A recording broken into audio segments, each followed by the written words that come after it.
Guys, welcome back to my channel. It's Witty Nigerian here. If you're just joining me for the first time and you want to go on this amazing beautiful journey with me, please click the subscribe button and you'll be amazed at what shine. So just like you may have seen in the description box, we're going to be talking about the new Netflix. It's a limited series that came out on Netflix on the 5th of May 2022. So that's what we're going to be discussing about today. I have some notes on my phone and I took some notes down here. So that's what I'm just going to be using as a guide. So if you find me looking down or holding up my phone, yeah, that's what we're going to use as a guide. So first of all, I'm going to start off with episode 1 and 2.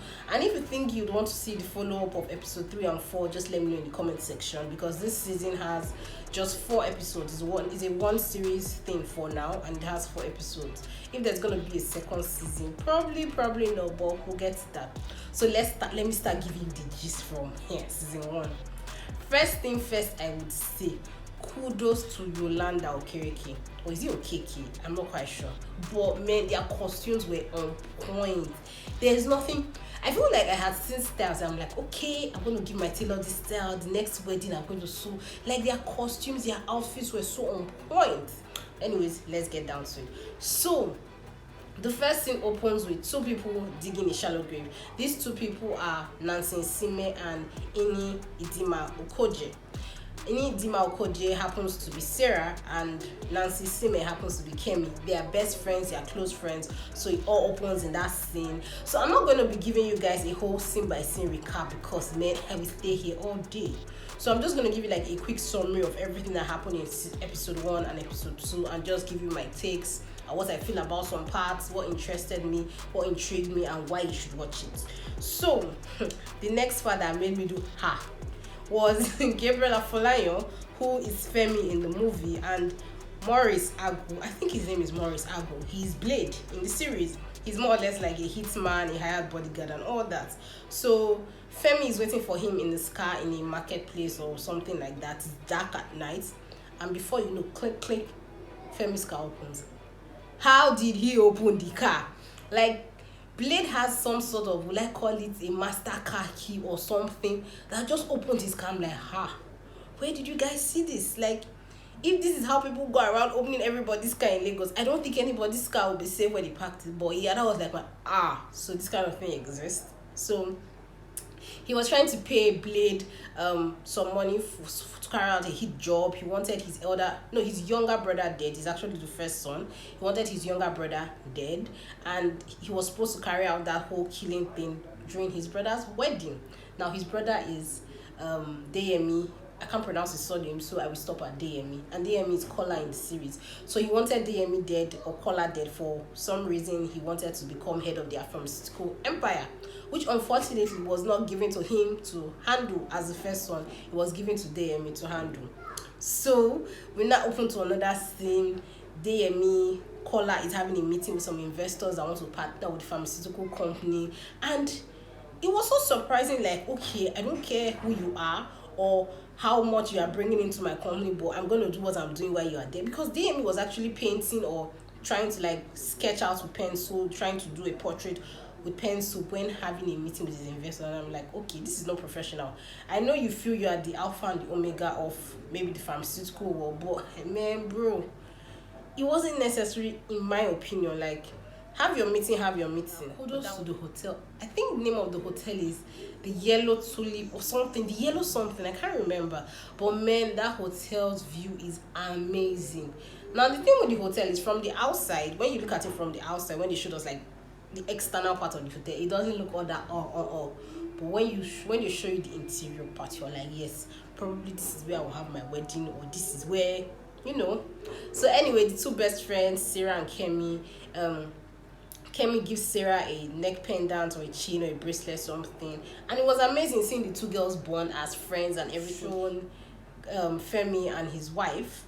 Funny thing is that I didn't get his wife's name in this entire episode 1 and 2. I didn't get his wife's name, so maybe I didn't listen or I didn't pick it. But yeah, his wife is Kendi Bankole, amazing actress at that, amazing actress. Now the chemistry between Gabriel and Kendi, it is top notch, like top notch. if for any, but again, it wasn't, some scenes were not necessary, but yes, this Nigerian film, it's Nollywood film, they just had to insert some scenes. But yeah, so next scene, we have a scene that opens up with Femi and his wife telling him, oh, you will soon become the king and I'll become your queen since we're taking out your brother. And I'm like, okay, pause.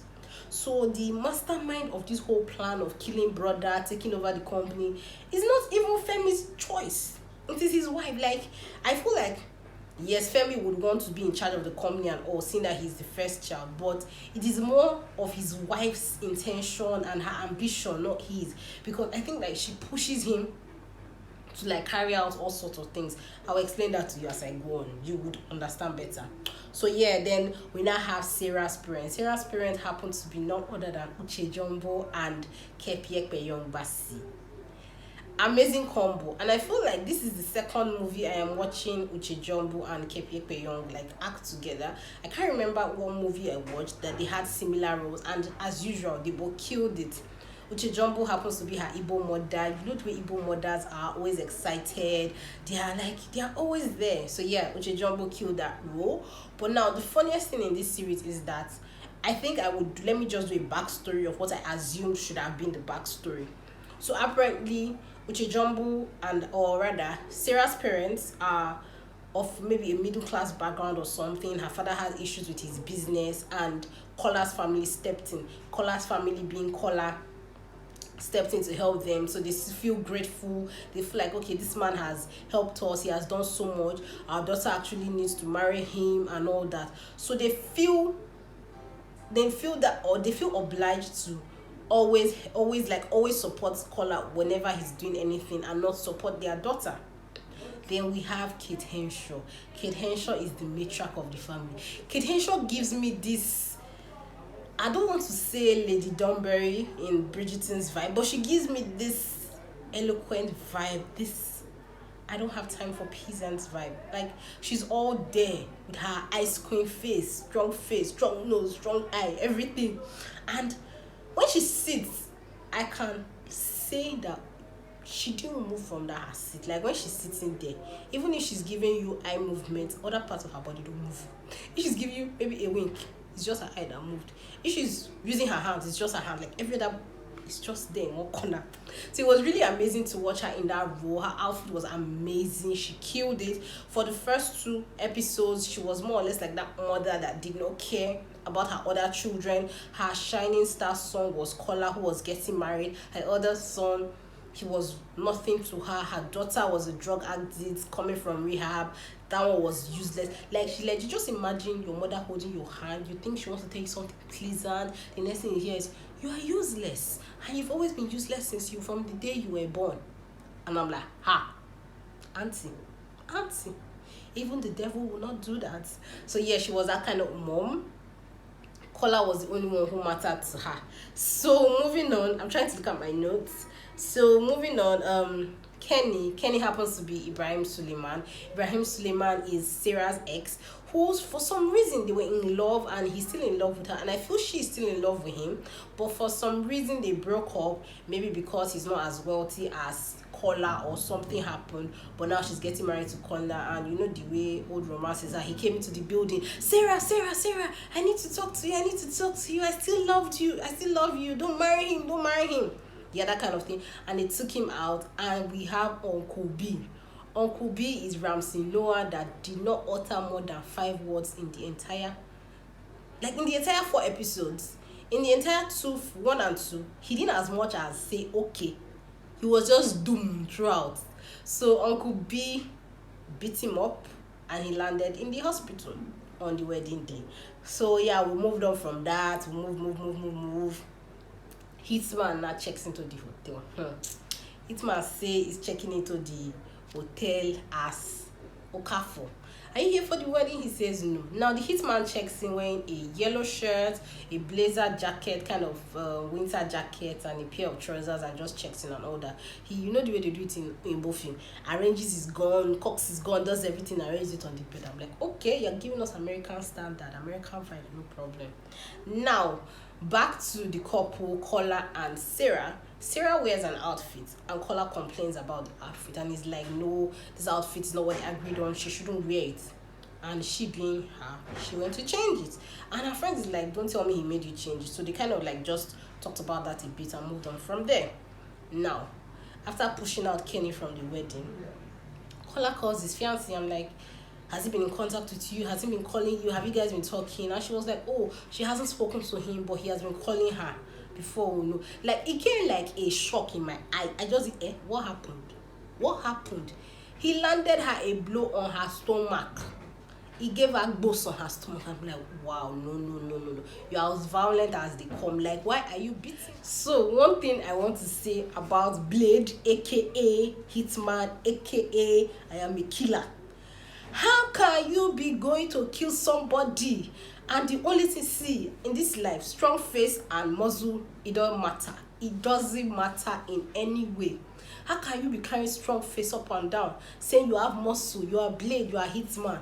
An ordinary Kola in Agbada beats you up. Like, Kola only took off his beads from his neck. He didn't even pull off the whole Agbada, like the extra thing, and wear just the trouser and the shirt. He was still wearing a Kola beats you, and you say you are a Hitman? How? So then again, I was like, okay. Sometimes those things don't matter in life, but that scene was really amazing to watch.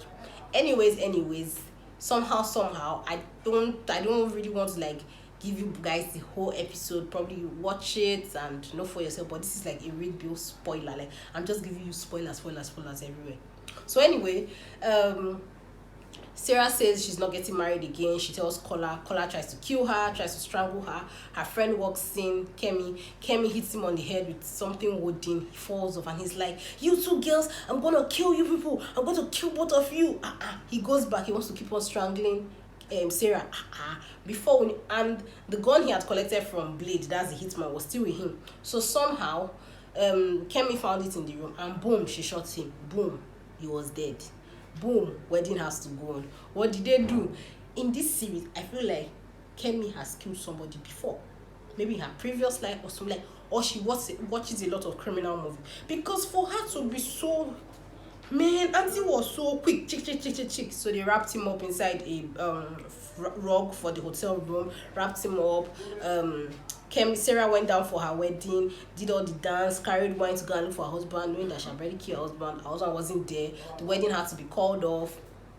Now, how do you want to dispose of a body and you are going through the backyard or the back door or the parking garage or the whatever of the hotel? There has to be security cameras, my dear. Anyways, they tried offloading him into the boat, which they did, and unfortunately a photographer saw them and took pictures.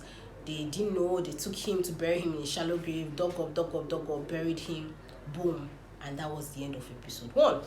Episode 2 was more or less like the police trying to figure out what happened. His mom was like, oh, he adverted a very costly mistake, even though this is going to pay, she's going to spend lots of money sorting this out, but she's happy he didn't marry to those peasants family, blah, blah, blah. On the other hand, the brother is more concerned about, since Kola is not around, I should be the one in charge, we're doing this. And prior to that, Kola had told his sister that if anything happens to him, they should blame their brother because he knew the Hitman was sent by his brother. So that one, the drug addict was there trying to figure out what was wrong. Her mother told her she was useless, and the girl relapsed back into her old ways, went to the club, taking cocaine, smoking and everything. They had to take her to I don't want to say a church house, but they kind of took her to a place where she could get treatment. So while she was there, the police found out that, dogs found her brother's remains in a shallow grave. The police found out that he was murdered and all that. They started tracing everybody, asking questions and all. Now, the problem I have, I don't think I have issues with episode 1. Episode 1 just made us see that, no matter how abusive a man is, don't stay in that relationship. Because Sarah told her mother that he hits her, and the mother told her she has to marry him. That, do you want all the good things he has been doing for our family taken away? Do you want to spoil that? Do you want to put your father in trouble? Those kind of things. So the parents were more interested in what they would gain from the marriage than how their daughter feels or how she would survive in that marriage. That was episode 1. Episode 2 was I said having problems. Did you see the pelling of police station? I know that it's Nigeria. I know that, okay, our police stations are one kind. Maybe the P will be missing, the S would have traveled to one place, the T will be hanging by a corner. But for God's sake, there are police stations that have proper signage. That should have been done. Probably, I don't know, they just decided to do it that way. Yeah, I think it was in season 2. Episode 2 rather, not season 2. They bribe a police officer. I'm like, okay, typical Nigerians.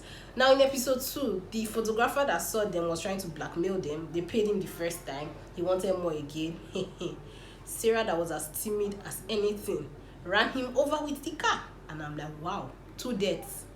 2 episodes, 2 deaths. Auntie people wonderful. So yeah, that was an off for me, the spelling of the police station. Then the next off for me was, why am I seeing yellow tape at a crime scene? Leave yellow tape for who has yellow tape. This is Nigeria. This is not the UK, it's not the US, it's not Canada, it's not the Maldives. Leave yellow tape for who has yellow tape. Where have you seen? We're trying to be as realistic as anything if we're judging by what happened with the spelling of the police station. But where have you seen a Nigerian crime scene that they will use yellow tape? Maybe I haven't seen any or watched any. Then we now go up to where the inspector picks up the gun with biro, and I'm like, okay, I've never held a gun before, but I don't think guns are that light that you can use a biro to pick it up. Then you're coming to a crime scene, you finish giving us yellow tape, B, so why didn't you just wear gloves in the process? Because even gloves is not just synonymous to like foreign countries. Even in Nigeria, nurses, doctors, everybody has to use gloves to keep your hands away from bacteria, protect your hands from infections, and you don't transmit infection or fingerprints to contaminate things. So I'm like, why are you picking up a gun with a biro? So I guess that was all for me with the two seasons. It was amazing. Their costumes were on point, their makeup were on point. I really love Dima's dress, her purple dress for her wedding. The purple dress she wore was amazing. I loved Kate Henshaw's white dress she wore in episode 2 that has this kind of silver blings. I love that dress. I love the gold dress she wore for the wedding. Like, they were amazing. Kendi Bankole's outfits were a hit back to back. I keep forgetting her name, but Kola's sister, Timen's outfits were amazing. Like, hair was on point, makeup was on point, dressing was on point, location was on point. So this is all for episode 1 and 2. Now in episode 2, at the end of episode 2, which I didn't tell you guys, at the end of episode 2, the police arrest Kenny, because they want to interrogate Kenny, because Kenny came to the wedding. I was trying to get crash and all that, and Kenny, at the end of the day, found that Kenny wasn't guilty. Now this is where CCTV comes to play. They got the CCTV camera from the hotel, and they found out that it was the 2 girls that killed him. Now ging, they've done siren, wait to the house to go and find them. They get into the house is empty. Where have the girls gone to? We don't know. So that's the end of episode 2. I'm sure you will love it if you watch it. Overall, I will give the 2 episodes so far I have watched, I will give them an 8.5 over 10 because it's really amazing. Auntie Mo outdid herself on this one. This is coming from Chief Daddy part 2. Please, she has outdone herself with this series. It was amazing and really fun to watch. As much as it was like a crime series, it was also, there was a bit of like, you could laugh or you could be shocked or surprised a bit, but it was amazing. So yeah guys, that is it for this 2 episodes. If you want to see the remaining 3 and 4 episodes of this series, please let me know in the comment section, and I will do that. I'll give you a total review no matter how long it takes. And if you've not subscribed to my channel, please subscribe. Click the subscribe button, click on the bell to get notified when I upload new videos, so you can like follow me on this journey. I know I've not been so consistent, but I would be consistent. I'm trying to be consistent. I'm going to upload lots of cooking videos. Tell a friend to watch this review. You can send the links to your family, send it to your siblings, just send it to everybody, let them watch my review. And yeah, if you've not subscribed to my podcast, I also have a podcast. I will leave the link somewhere in the description too, and I know you would enjoy my episodes on my podcast too. So till I upload another episode, which will be really soon, or till I do another review, this is me telling you guys love, laughter, and so much happiness in your lives.